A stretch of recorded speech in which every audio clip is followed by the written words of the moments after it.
It is the end of the year, so what 5 things should you do with your house to prepare for 2012? Turbo Realty's Chris Schilling joins us this morning with those answers. Chris, happy holidays. Thanks for being here. We made it. Got this little list. We're almost. First tip has to do with the homestead exemption. What do you need to know about that? You bet. So check with the appraisal district where you're at. So like in Houston, the Harris County Appraisal District, or whatever it is that the entity that you belong to as far as taxes.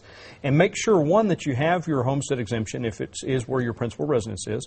In the state of Texas, you get about a 15 to 20% break on your taxes if you declare it your homestead. A lot of people will forget to do it.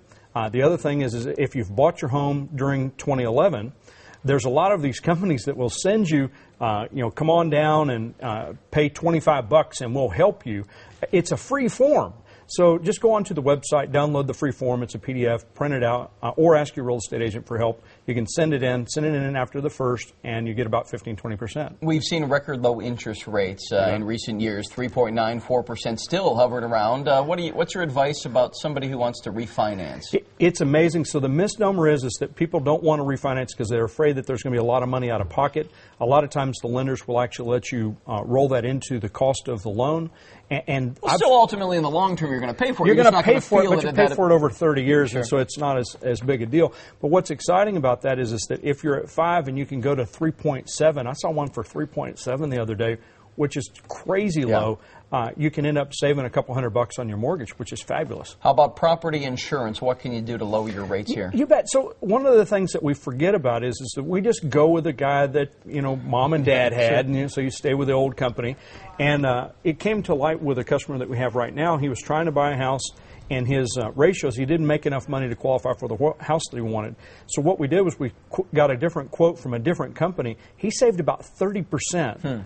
I mean, we're talking about $600–700 on his insurance, and so now he's able to qualify for the house because he's not paying more money in these expenses. So it brings to light that you really ought to look into, now's the time to save money. Go ahead and get those guys and check them out. We don't need to do it today, lawn watering, because we're getting plenty of rain out there right now, but what advice do you have about water meters? So one of the things that we forget about is, and it's a change with the city of Houston, a lot of the municipalities where they're going to make more money, they charge you for the water that comes inbound to the house, but they also charge you for the water that goes outbound from the house for sewer. So it's about twice, half and half. So if you're sprinkling your lawn, and we're not doing it right now, but you will be, you pay for the sewer even though it's going into the ground. And so if you get a separate meter, now you won't pay for that. So it's a sprinkler meter or an irrigation meter. And so it's one of the things that you ought to check with the city. And the final thing to consider before 2012 to do to your house, regarding your house, check electricity rates. There's a lot of competition out there. You can probably find a better rate. Yeah, it's funny. So with deregulation, there's a lot of companies that are out there providing great rates. There's powertochoose.org. So powertochoose.org, it's a national site. It's run by the state of Texas. And so you can check out and see who has the best rates. I found it on ours where we were under a contract and then the contract expired and we didn't know about it.